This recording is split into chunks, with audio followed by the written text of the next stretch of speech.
नमः। ॐ श्री गुरुभ्यो नमः। गुरुर्ब्रह्मा गुरुर्विष्णुः गुरुर्देवो महेश्वरः गुरु साक्षात् परं ब्रह्म तस्मै श्री गुरवे नमः।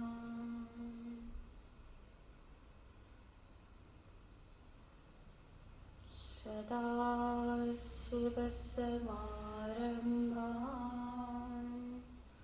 शङ्कराचार्यमध्यमाम् अस्मदाचार्यपर्यन्तां वन्दे गुरुपरम्पराम्।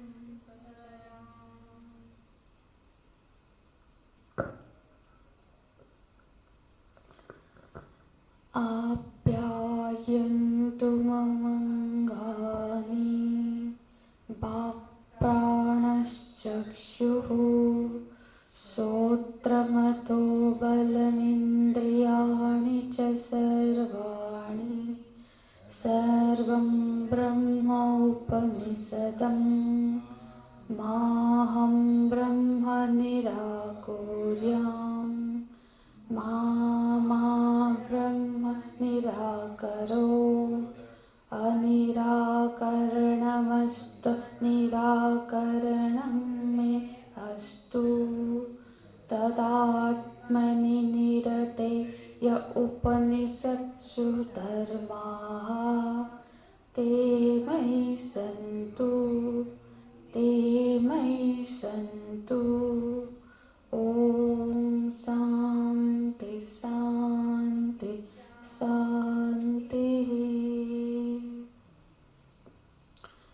अथ द्वितीय खण्डः। यदि मन्यसे शुभेदेति दहरमेवापि न्यूनं तं वेत्य ब्रह्मणो रूपं यदस्य त्वं यदस्य च देवेषु अथ नुमिमङ्गस्यमेव ते मन्ये विदितम्। नाहं मन्ये शुभेदेति नो न वेदेति वेद च यो नस्तद्वेद तद्वेद नो न वेदेति वेद च। यस्य मतं तस्य मतं यस्य न वेद सः अविज्ञातं विजानतां विज्ञातम् अविजानतां प्रतिबोधविदितं मतम् अमृतत्वं हि विन्दते आत्मना विन्दते वीर्यं विद्यया विन्दते मृतम्।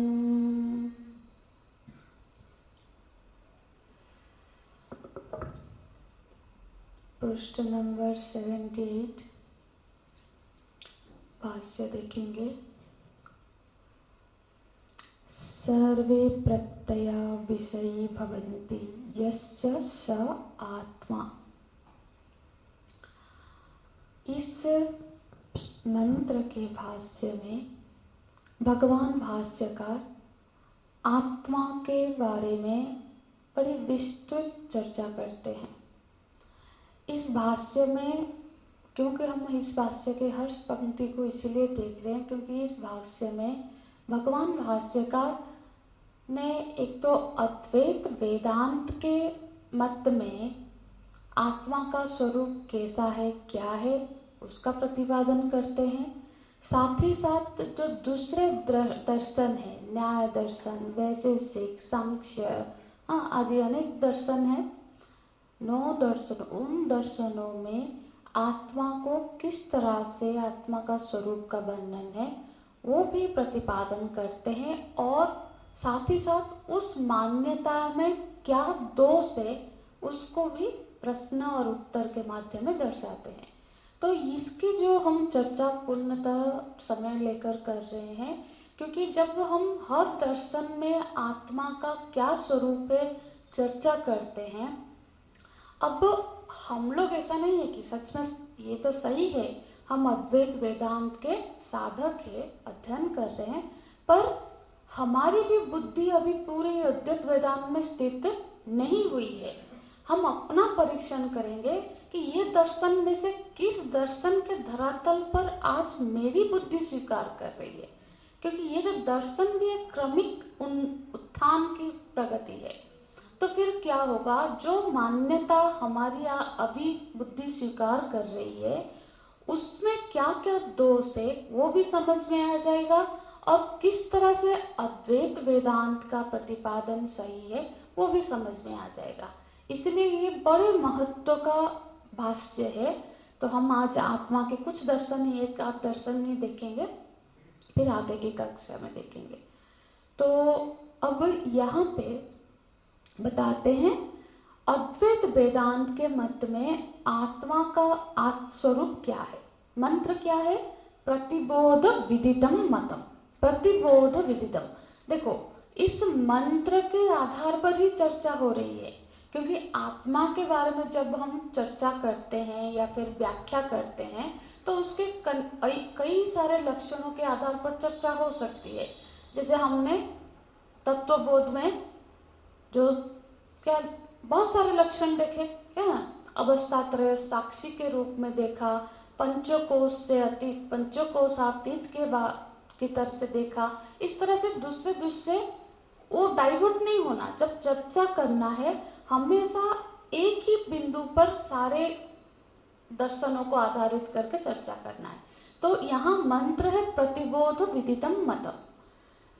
आत्मा वो तत्व है जो सारे वृत्तियों का साक्षी है, जो सारे जो वृत्तियां, जो थॉट्स, जो हमारे बुद्धि की वृत्तियां हैं, सारे वृत्तियों के जो दृष्टा है उसको जानो, ये है। तो उसी कॉन्टेक्स्ट में कौन सा दर्शन क्या मत दे रहा है उसकी चर्चा करेंगे। तो फिर इसी दर्शन, इसी मत में आत्मा का एक परिभाषा बनाया, क्या, सर्व प्रत्यय। यहाँ आप देख सकते हो पदभाष्य में 76 पृष्ठ के पदभाष्य में द्वितीय स्टैंजा है, सर्व प्रत्यय विषयी भवन्ति यस्य स आत्मा। इसको अंडरलाइन कर लीजिए, ये आत्मा की एक परिभाषा है कि जो सर्व प्रत्यय को अपना विषय बना रही है वो आत्मा है। यहाँ सर्व का अर्थ हमने दो तरह से देखा, एक तो जो मैं इस शरीर में एक जो बुद्धि है, मेरे बुद्धि में जितने सारे थॉट्स चल रहे वो सबका वो दृष्टा है, ये तो भी है से, और जितने भी बुद्धियां हैं, जितने भी अंतःकरण है, सारे अंतःकरण में जितने भी थॉट्स चल रहे हैं वो सबका भी वो दृष्टा है, वो एक ही है, कोई अलग अलग नहीं है। तो वो सारे थॉट्स का जो दृष्टा है वो आत्मा है, यह बताया गया। देखो जब तर्क होता है, देखो तर्क और कुतर्क ये दोनों अलग चीज है। जब हमें वेदांत में तर्क की अनुमति है, तर्क करके चीजों को समझना है, डिस्कशन करके, हाँ, पर कुतर्क एक अवरोध है। जैसे कि हमने पिछले कक्षा में भी देखा था कि सबके पास वृत्तियां हैं, सब सुन रहे हैं, तो फिर सब क्यों नहीं हम समझ पाते, सब क्यों हम ब्रह्मज्ञानी नहीं बन पाते हैं। उसमें कुछ ऑब्स्टैकल्स पड़े हमने, क्या, एक तो देखो अभी हम जब कोई चीज सुनते हैं जिसका उसके बारे में काफी चिंतन हुआ है, जो बुद्धि सूक्ष्म हुई है, वो तुरंत पकड़ लेगा। सिर्फ वेदांत नहीं, कोई भी सब्जेक्ट हो, जो अभी इंजीनियर है सिविल का, तो कोई भी चीज तो वो जितना जल्दी समझेगा, जो हम उस पर कोई अध्ययन नहीं किया है वो उतना जल्दी उस बात को नहीं पकड़ पाता है। इसी तरह से जब बुद्धि दुर्बल होगी तो एक दोष है कि न पकड़ पाने की, कि बुद्धि की उतनी चिंतन या उतना सूक्ष्म नहीं बना है। दूसरी बात क्या है, वो कुतर्क, मतलब जो बहुत ही ऐसा क्यों। अरे प्रश्न बुरा नहीं है, प्रश्न अपने से पूछना है। खड़े हो, मतलब ये क्यों, बाहर नहीं, वो क्यों, पहले तो शास्त्र को आप स्वीकार करो, श्रद्धा करो, और वो प्रश्न बार बार मन में उठे, जिज्ञासा कि ऐसा क्यों हो रहा है। तो जब हम बहुत दुष्तर्क करने लगते हैं ना, तब फिर वो हमको समझ में नहीं आ पाता है चीजें। तीसरी बात है, जो हमने बहुत सारी बाह्य चीजों में मैं बुद्धि, देखो मैं हिंदू हूँ, मैं मुसलमान हूँ, मैं इस देश का हूँ, मैं भी, तो ये सारे चीजें भी एक अवरोध है। ठीक है, बहुत हम सोचेंगे मैं हिंदू हूँ तो वो हमको उद्विग्न बनाता है कि उस धर्म के विरुद्ध में उस, अब वो चीजें इस साधक के लिए नहीं है। जो वेदांत का साधक है वो बिल्कुल इस सबसे ऊपर उठना है उसको, तभी जाकर ये वेदांत घटित होगी। और चौथी चीज है आसक्ति। समाज में हर परिवार में आसक्ति, चीजों में आसक्ति, संबंधों में आसक्ति, ये सारे बैरियर्स है। हाँ, हम चर्चा कर रहे हैं कि ये तर्क का कैसे आत्मा को तर्क माध्यम में समझा रहे। तर्क की एक शैली हमने पढ़ी है। तर्क में पहले सिद्धांत होता है, तो सबसे जो अच्छा तर्क होता है, उसमें जो तर्क होता है उसमें मेरी क्या स्टैंड है, मेरे दर्शन की क्या समझ है, वो बिल्कुल क्लियर होनी चाहिए। और पहले वो दर्शा देना चाहिए कि अद्वैत वेदांत के मत में आत्मा का स्वरूप ऐसा है। तो भगवान शंकराचार्य जी पहले क्या करते हैं, अद्वैत वेदांत का मत बता देते हैं।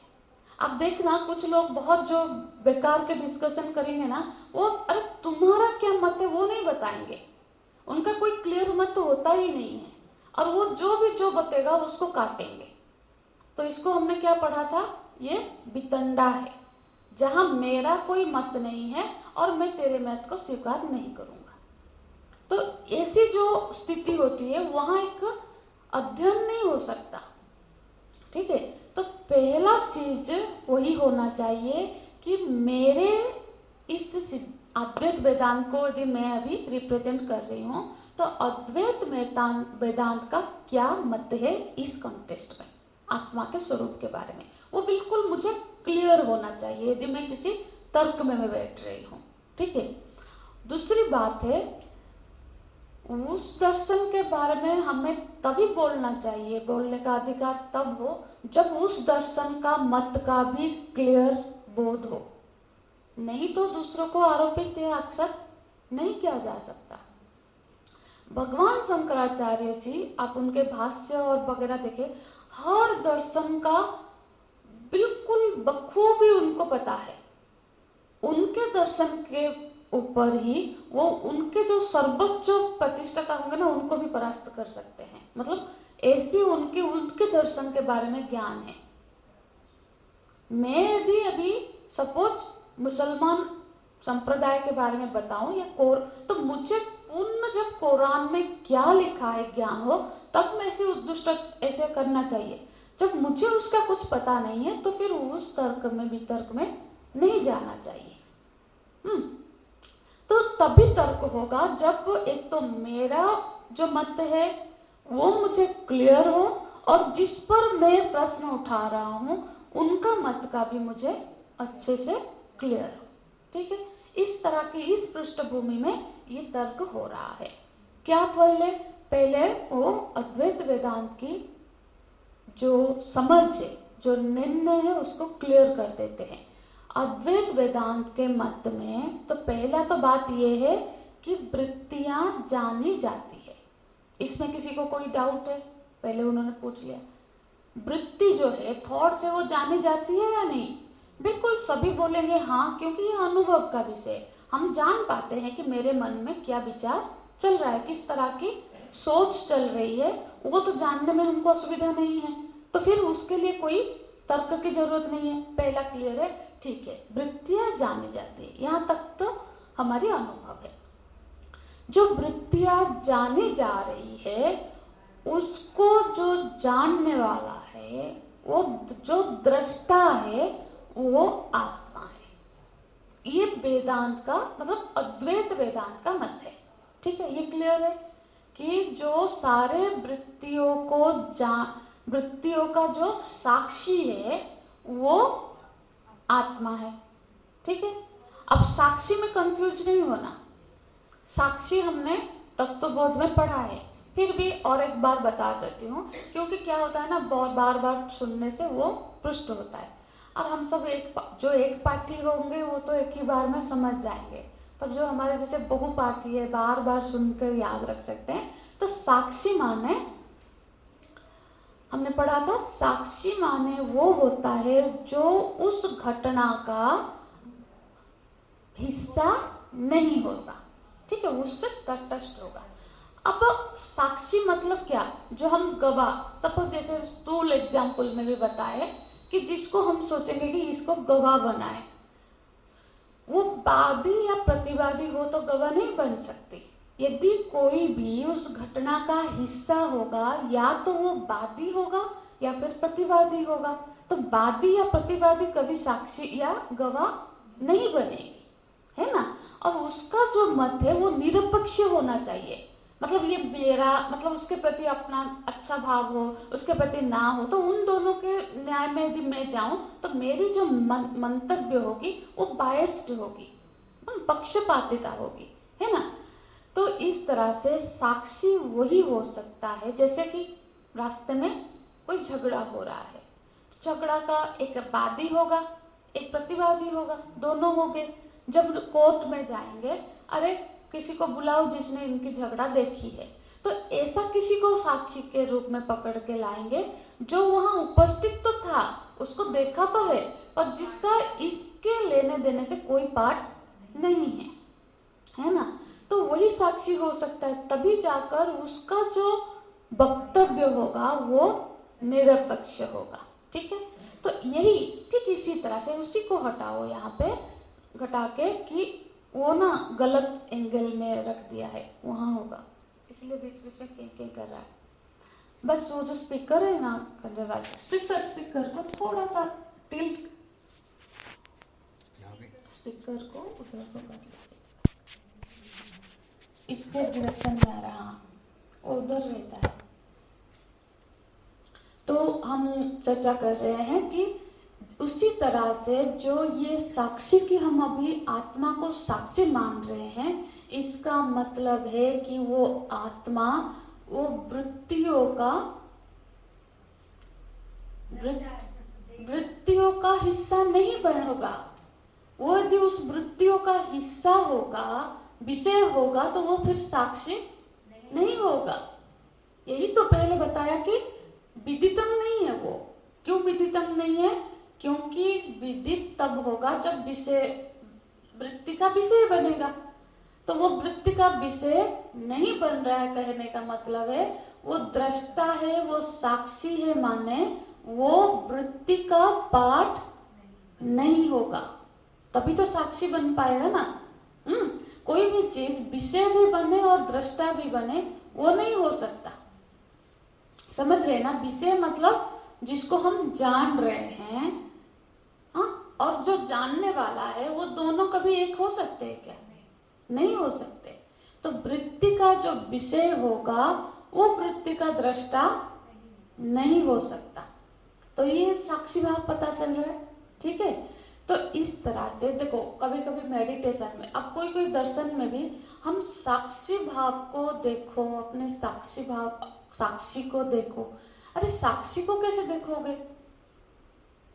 ध्यान में जब सिखाएंगे साक्षी को देखो, मतलब अरे साक्षी को देखने का मतलब आपने दर्शन क्रिया का विषय बना दिया उसको। कैसे देखोगे? कोई चीज यदि देख रहे हो, बंद आंखों में देखो, खुले आंखों में देखो, मतलब उसके बारे में सोच रहे हो, तो उसको अपने सोच का विषय बना रहे हो ना। तो जो साक्षी है वो, उसको आप कैसे देख सकते हो ध्यान में बैठकर? कभी प्रयत्न करना, ऐसा नहीं है ये सब में तो कोई गलत तो साइड इफेक्ट तो कुछ नहीं है, हर तरह का प्रयत्न करके देख लेना चाहिए, हर तरह का हो रहा है क्या। अब जिसको भी हम देखने की कोशिश करेंगे उसकी वृत्ति बनाएंगे और उसका एक काल्पनिक काल्पनिक चिंतन करेंगे, एक विषय बना देंगे उसको। तो जो साक्षी है वो उसको चिंतन के विषय मतलब वृत्ति का विषय नहीं बना सकते, देखने की क्रिया का विषय वो साक्षी नहीं बनेगा।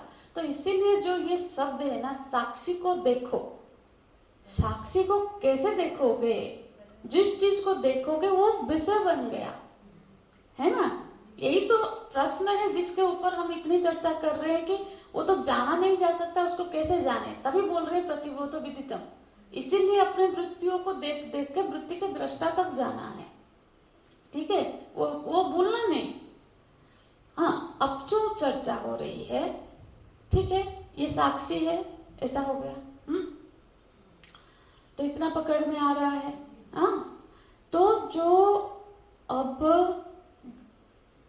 जो हम बोल रहे हैं कि दृष्टा हो रहा है, सर्व प्रत्ययदर्शी है, वो सारे वृत्तियों का वो दृष्टा है। तो यहाँ ऐसा नहीं सोचना है कि वहां कोई दर्शन की क्रिया हो रही है, देखने की क्रिया हो रही है। यदि सोचेंगे, देखो क्या गलत हो जाएगा। अब नेत्र रूप को देख रहा है, नेत्र को आत्मा मन देख रहा है, मन को बुद्धि देख रहा है, तो बुद्धि को तो आत्मा को फिर कौन देख रहा है। ये देखने की क्रिया यदि हम सोचेंगे तो फिर तो ये फिर अविनाभाव वो तो चलता रहेगा, उसको वो देख रहा है, उसको वो देख रहा है, देख मतलब जान रहा है, ये देख रहा है मतलब जान रहा है। रूप को नेत्र जान रही है, नेत्र को मन जान रही है, मन को बुद्धि जान रही है, बुद्धि को आत्मा जान रही। तो फिर ऐसे यदि हम जानने की क्रिया ही सोचेंगे तो फिर तो उसका एक एंडलेस, उसको फिर कौन जान रहा है, ठीक है, ये प्रश्न आ जाएगा। हाँ, तो इसलिए यहाँ सिर्फ इतना समझना है कि सर्व प्रत्ययदर्शी विषयी भवन्ति, सर्व प्रत्यया विषयी भवन्ति। यहाँ बोल रहे सारे जो वृत्तियां हैं विषय बन रही है, यहाँ कोई देखने की जानने की क्रिया नहीं हो रही है, क्रिया का यहाँ प्रतिपादन नहीं किया जा रहा है। इसको अच्छे से आगे देखेंगे। इतना हो गया, ये है अद्वैत वेदांत का। तो जो ऐसी आत्मा है उसके कुछ लक्षण पहले हम समझ लेते हैं, फिर जाकर जो तर्क आएगा उसमें उन लक्षणों को घटाएंगे। यदि वो लक्षण उसमें नहीं घट रहा है तो फिर तो वहां प्रश्न खड़े हो जाएंगे। तो क्या है, क्या बोलते हैं, देखो आप देखना 79 में क्या क्या लक्षण बताते हैं। हमने तो पिछली कक्षा में देख लिया था, ये सर्व प्रत्ययदर्शी, एक चित शक्ति स्वरूप, ये भी पढ़ लिया था। तो अब देखो जब इसको स्वीकृति हो जाएगी तो बारे सारे लक्षण फिर घटने लगेंगे। बोलते हैं लक्षण क्या है, सर्व प्रत्ययदर्शित्वे च उपजननम अपाय वर्जितम, ये एक हो गया, ठीक है। कूटस्थम चैतन्य रूपता, नित्यत्वम विशुद्ध स्वरूपत्वम, एकत्वम निर्विशेष कल्पम च सर्वभूतेषु सिद्धिम। ठीक है, एक एक को थोड़ा थोड़ा समझेंगे, बहुत टाइम नहीं देंगे। देखो पहला बोलते हैं वो तो जो है जो आत्म तत्व है वो कुटस्थ होगा। कुटस्थ माने क्या, कुट माने पर्वत का एक नाम है, कुट माने जो स्थिर है। एक चीज स्थिर होती है वो कभी नहीं घूमती। जैसे आप लोग ना पहले के जमाने में वो जो ऐसे ऐसे करके जो क्या उसको क्या बोलते, जिसमें अनाज डालते हैं, हाँ ऐसे ऐसे हाथ से करते, तो बीच में एक देखना डंडा, वो मतलब स्थिर रहेगा, वो नहीं होगा, फिर बाहर से घूमते हैं। तो यहाँ जैसे वो स्थिर है, इस तरह से आत्म तत्व कुटस्थ है। कुट माने पर्वत, पर्वत को स्थिर माना जाता है। देखो भौतिक समाज, हम संसार का कोई भी उदाहरण लेके तो वो एक सामंजस्य के तौर पर लेंगे, पूरा तो घटित नहीं होगा। तो जो आत्मा है वो स्थिर है। वृत्तियां क्या हो रही है? वृत्तियों का प्रभाव हो रहा है। तो उन वृत्तियों के प्रभाव को जो देख रहा है, देखो अभी एक वृत्ति आई, उठी, लय हुई, वृत्ति उठी, लय हुई, एक थॉट उठा, लय हुआ, अभी गुस्सा आ रहा था, अभी फिर धीरे ने किसी ने समझाया, अब शांत हो गया, वृत्तियां बदल रही है। हाँ, तो उन वृत्तियों को जो देखने वाला वो तो उनके साथ बदलेगा नहीं। तो जो आत्म तत्व है वो स्थिर है। अब वृत्तियां आ रही है, दुखद वृत्ति आई, दुख लगा, सुखद वृत्ति आई, सुख लगा, ये सबसे वो आत्म तत्व एक तो कुटस्थ है, स्थिर है, और वो असंग है। वो उसके प्रभाव में बह नहीं रहा है। मतलब दुख की वृत्ति आई तो वो बिल्कुल दुखी हो गया, सुख की वृत्ति आई तो सुख में उछल गया। आत्मा स्थिर है। ये जो सुखी दुखी हो रहा है ये जीव है, ये हमारा अच्छा, तो फिर वो है, ठीक है। ये आत्मा सुखी या दुखी नहीं हो रहा है, तो उसमें असंग है। असंग माने जैसे पद्म पत्रवत, जैसे पानी में पद्म पत्र रहते हुए ही वो गीला नहीं होता है, इसी तरह से जो आत्मा है वो इन सारी वृत्तियों को देखते हुए भी उसमें प्रभावित नहीं होता है, ठीक है। और वो स्थिर है। वृत्तियां अभी अच्छी आई, बुरी आई, ये उठी, वो गई, पर वो कुटस्थ है, स्थिर है, ठीक है। ये एक लक्षण हो गया, कुटस्थ हो गया, स्थिर हो गया, फिर असंग हो गया। और वो आत्म तत्व चैतन्य होगा, कभी जड़ नहीं हो सकता, क्योंकि वो सबका दृष्टा है। जो दृष्टा है, जो जानने वाला है, वो कभी जड़ नहीं होगा, वो चैतन्य स्वरूप होगा। आप हिंदी के जब पढ़ेंगे ना, घर जाके पढ़ लेना, इसमें ये सारे नाम आ जाएंगे। बस उस नाम को मैं थोड़ा व्याख्या कर देती हूँ ताकि वो समझ में आए। यहाँ सिर्फ नाम ही आपको मिल जाएंगे, ठीक है। ये इसी पेज में 79 पेज के हिंदी को पढ़िएगा तो वहाँ ये सब नाम आ जाएंगे, ठीक है। तो फिर बोलते हैं वो जो तत्व है वो क्या है? जन्म और मृत्यु से परे होगा। देखो, जन्म और मृत्यु में वृत्ति सापेक्ष है। ये एक थॉट से ही हमने ये जन्म हुए और मर गए, ये भी एक वृत्ति है, सोचोगे तो। यदि आत्मा भी मर गया तो उसके मरण को कौन जाना? जन्म भी जानी जाती है, मृत्यु भी जानी जाती है। जन्म हो रहे हैं जाना, मर गए वो जाना, तो वो तो उसके घेरे में ये आत्मा नहीं है। तो ये जन्म और मृत्यु से परे है, ठीक है। फिर बोलते हैं वो नित्य है। नित्यत्व, नित्य है माने क्या बताओ? नित्य शब्द काल सापेक्ष है। काल माने जो समय, समय बता दो। जो समय है, समय तीन तरह के हम समझते हैं, भूत, वर्तमान, भविष्य। तो नित्य मतलब कोई भी नित्य वस्तु, मतलब ये तीनों के घेरे में नहीं आएगा। जो था अब नहीं है, आगे नहीं रहेगा तो वो नित्य नहीं है। जो अब है पीछे नहीं था तो वो नित्य नहीं है। जो भविष्य में होगा अब नहीं है तो वो भी नित्य नहीं है। तो नित्य क्या है? नित्य वस्तु काल के घेरे में नहीं आ सकता है, बल्कि उसमें काल भाषित हो रहा है।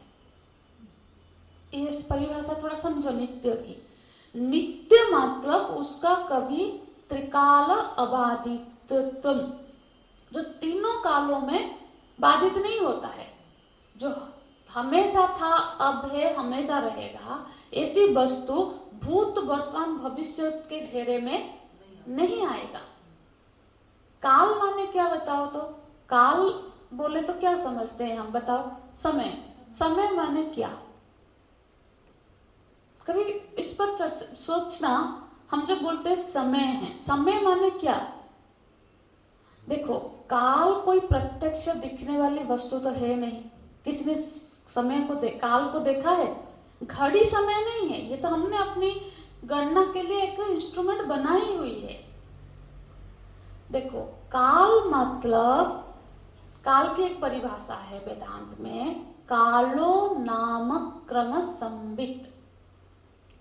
काल उसको कहते हैं, क्रम को ही काल कहते हैं, परिवर्तन को ही काल कहते हैं। जो क्रमिक परिवर्तन हो रहा है ना, उसी को हम काल नाम देते हैं। वो कोई काल नाम की कोई ऐसी वस्तु नहीं है।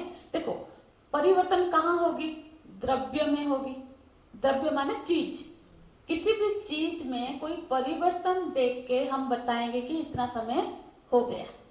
जैसे एक चीज नई खरीदी, आज कुछ देखते हैं ये पुरान, कुछ दिन चला गया तो वो क्या हुआ, कुछ परिवर्तन हो गया उसमें। वो परिवर्तन देख के हम बोल रहे हैं कि ये पुरानी हो गई, मतलब पुरानी हो गई। तो कुछ काल उसमें बीत गया।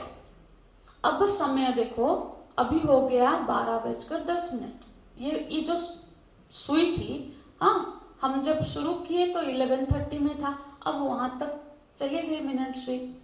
तो यहाँ परिवर्तन काल में हुआ या घड़ी में हुआ? घड़ी में हुआ परिवर्तन। पहले एक जगह पे थी, अब एक जगह पे आ गई, तो हम बोल रहे इतना समय, इतना काल बीत गया। काल नाम की कोई चीज नहीं है, इस परिवर्तन को ही हम समय बोल रहे हैं, काल बोल रहे हैं। एक नाम दिया है, एक गणना की है अपने दिनचर्या को आराम से करने के लिए, है ना। ये जो घड़ी हमने एक बना दी ताकि हम उसको गणना कर सके। जो धूप थी अब यहाँ थी, धीरे धीरे सिरकती सिरकती सिरकती आगे जा रही है। कभी अभी आप बचपन में हम लोग ये जब पढ़ रहे थे, कर रहे थे, ऐसे बिल्कुल टकटकी लगाकर आप धूप को देखना एक जगह पे जहां तक आई है, वो धीरे धीरे सिरकती सिरकती दिखेगी कि वो सिरक रही है। तो वो है सिरक रही है। क्या सिरक रहा है? साया। द्रव्य में परिवर्तन हो रहा है। उस द्रव्य के परिवर्तन को हम एक गणना करके एक समय निर्धारण कर रहे हैं। परिवर्तन हमेशा चीज में ही हो रही है, द्रव्य में ही हो रहा है। छोटा था, बड़ा हो गया, तो क्या देख के बोले? उसके शरीर में आई परिवर्तन को देख के, है ना। तो परिवर्तन चीजों में हो रही है। अब बोल रहे प्रातः काल है। प्रातः काल क्यों बोले? सूर्य पूर्व में दिख रहा है। अब सायंकाल हो गया, कहाँ परिवर्तन हो गया? सूर्य पश्चिम में आ गया, तो उसको एक काल बोल दिया। तो उसी को हम मिनट, सेकंड, मिनट, घंटा और दिन, रात, महीने आदि ऋतुओं में हमने विभाजित किया है गणना करके, जिसको हम बोलते हैं काल। तो काल नाम की कोई वस्तु ऐसी प्रत्यक्ष नहीं है, ये एक हिसाब है। द्रव्य में आ रही परिवर्तन तो बोलते हैं कालो नाम क्रम सम्मित। सम्मित माने ज्ञान। जो क्रमिक परिवर्तन का जो ज्ञान हो रहा है ना, उसी को हम काल बोल रहे हैं। ठीक है। तो ये जो काल है, तो ये जो आत्म तत्व है वो काल के घेरे में नहीं आएगा। वो काल का भी दृष्टा है। हाँ, काल को भी जान रहा है, तो वो काल के घेरे में कैसे आ सकता है? वो काल में नहीं आएगा, काल के पकड़ में। तो आत्म नित्य है। नित्य माने वो काल के घेरे में नहीं आएगा, बल्कि उसी में ये काल प्रतीत हो रहा है। इसीलिए कहते हैं ना, आत्मा अमर है। हाँ, अमर क्या? हाँ, बस उसका कोई शुरू या अंत नहीं है। तो ये हो गया नित्य है। फिर बोलते हैं एकत्व। देखो आगे होगा यहाँ, हाँ, एति एकत्व माने क्या? एति गच्छति एक। एक हम किसको बोलते हैं? हम जो सब में गया हुआ है उसको बोलेंगे एक। देखो, एक दो में है या नहीं? तीन में एक है या नहीं? चार में एक है या नहीं? ऐसा कौन सी संख्या जिसमें एक नहीं है? तो जो सब में गया है उसको बोलते हैं एक। ठीक है। जो सब में गया होगा वही एक बोलते हैं। तो वो एकत्व मतलब वो जो आत्म तत्व है वो सब में गया हुआ होगा, सबका कारण होगा। हर कारण अपने कार्य में भासता है ना। तो इसीलिए जो हर चीज का कारणभूत है वो आत्मा है, वो एक है, इसलिए उसका नाम देते हैं एकत्व। ऐसे एक एक देखेंगे तो बहुत लंबा होगा। विशुद्ध, यही 79 में देखो ना अम्मा, यहाँ पे है द्वितीय पैराग्राफ की, प्रत्यय प्रत्यगात्मतया विदितं ब्रह्म यदा तन्मत्तं तत् सम्यक् दर्शनम इत्यर्थम सर्व प्रत्यदर्शित्वे च, यहाँ से शुरू हो रहा है, ठीक है।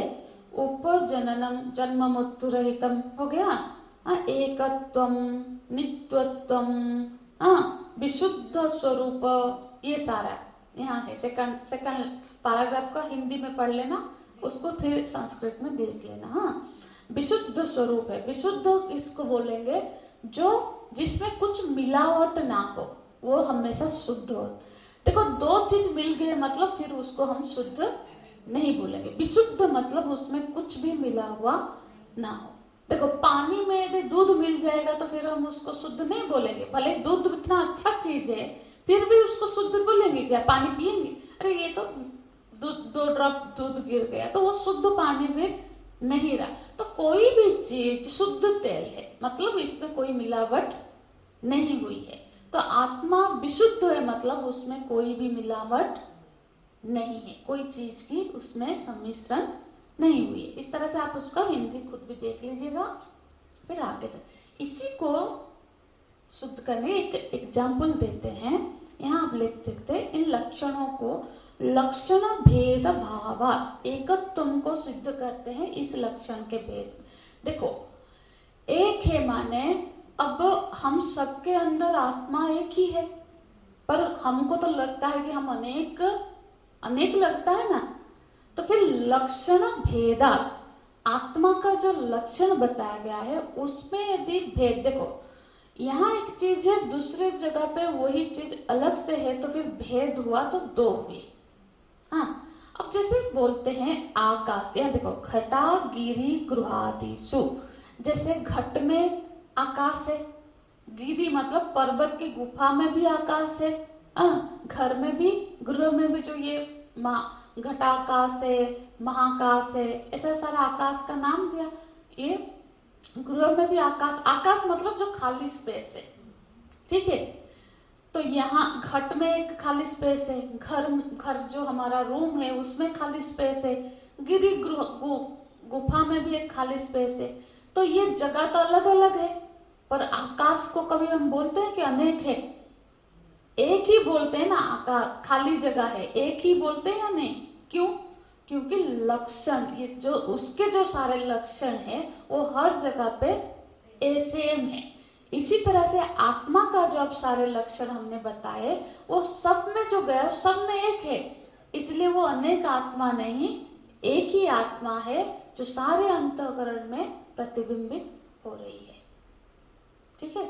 तो ये तो हमारा अद्वैत का मत हो गया कि जो सारे वृत्तियों का दृष्टा है, साक्षी है, वो आत्मा है, ठीक है।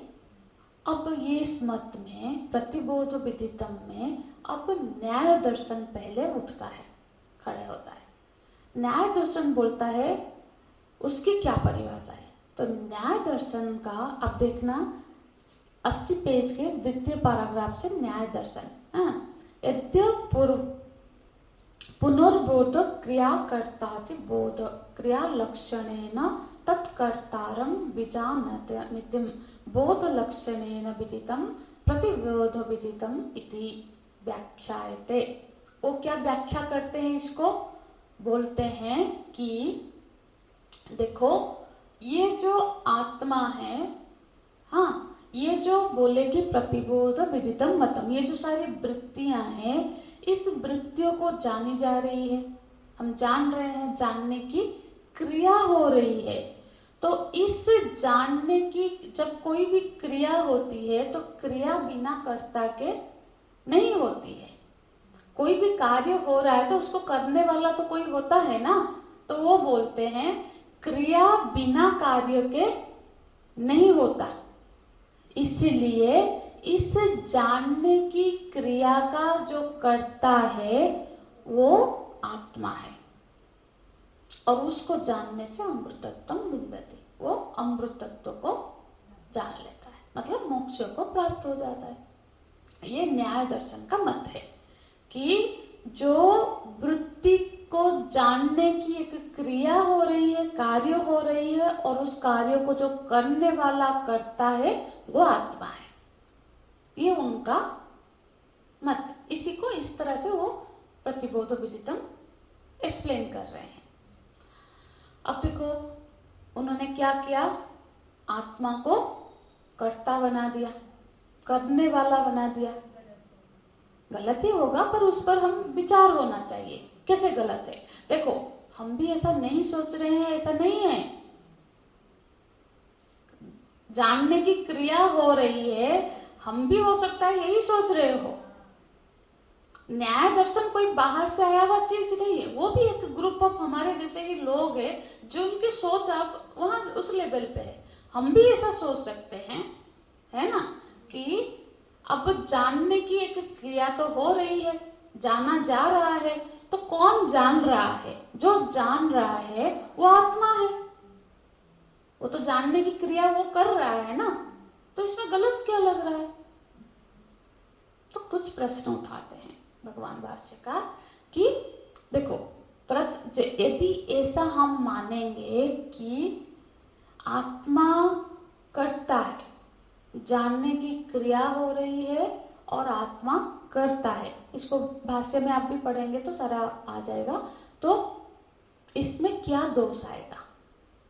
पहली बात तो है कि जब कोई चीज क्रिया के माध्यम से हम किसी चीज को पहचानते हैं, तो जब वो क्रिया हो रही है तब तो उसको जान रहे हैं, जब क्रिया नहीं हो रही है तब तो उसका होना भी प्रश्नवाची हो जाएगा। अब जानने की क्रिया सुसुप्ति अवस्था में तो नहीं होगी, जो सो गए हैं बिल्कुल वहां तब क्या जानने की क्रिया हो रही है? तो आत्मा तो तब नहीं होगा, तब आत्मा कहाँ गया? यदि वो करता है तो फिर जब वो क्रिया नहीं, कोई किसी को भी यदि वो निरंतर वही करता ही बना रहेगा ना, करते हुए ही यदि उसका पहचान है, जब वो क्रिया नहीं हो रही है फिर उसकी कोई पहचान नहीं है, उसका होना ही संदिग्ध हो गया, प्रश्न खड़ा हो जाएगा। ठीक है, और यदि आप बोल रहे हो क्रिया हो रहा है, क्रिया बिना शक्ति के नहीं होता है, शक्ति चाहिए, कार्य करने के लिए शक्ति चाहिए ना, तो ये देखने की क्रिया करने के लिए भी शक्ति चाहिए। हम अभी देख ही रहे हैं, कुछ नहीं कर रहे हैं, फिर भी हम थक जाएंगे, एक जगह को बहुत देखो, उसमें भी एनर्जी लगती है। तो कोई भी क्रिया करेंगे तो उसके लिए शक्ति चाहिए, तो फिर आत्मा क्या होगा? शक्ति और शक्तिमान का संबंध हो जाएगा, बिल्कुल हो जाएगा। और शक्ति हमेशा किसी द्रव्य में आश्रित होता है। हमारे शरीर में शक्ति है, माने अंगों में शक्ति है, पैरों में, हाथों में, वो शक्ति रूप है, तो वो फिर वो द्रव्य मात्र हो जाएगा, द्रव्य हो जाएगा तो जड़ हो जाएगा। इस तरह से अनेक सारे दोष उसमें आ जाएंगे। इसको फिर हम चर्चा करेंगे, हाँ बहुत डेप्थ हो रहा है, तो ठीक है। अब हम इसी को न्याय दर्शन फिर जाकर जाएंगे, न्याय के बाद सांख्य दर्शन है, वैशेषिक मत है, ऐसे सारे मतों को चर्चा करेंगे। सबका एक जैसा नहीं है, सब अपने अपने तरीके से इसको डिस्क्राइब कर रहे हैं। तो ऐसे सोचने में क्या गलत है, ऐसे सोचने में क्या गलत है, वो समझकर फिर हम अद्वैत वेदांत की प्रतिष्ठा में स्थित हैं। ठीक है, ओम तत्सत। ओम तत्सत। ओम पूर्णमदः पूर्णमिदं पूर्णात् पूर्णमुदच्यते पूर्णस्य पूर्णमादाय पूर्णमेवावशिष्यते। ओम शांति शांति शांति। हरि ओम। श्री गुरुभ्यो नमः। हरि ओम।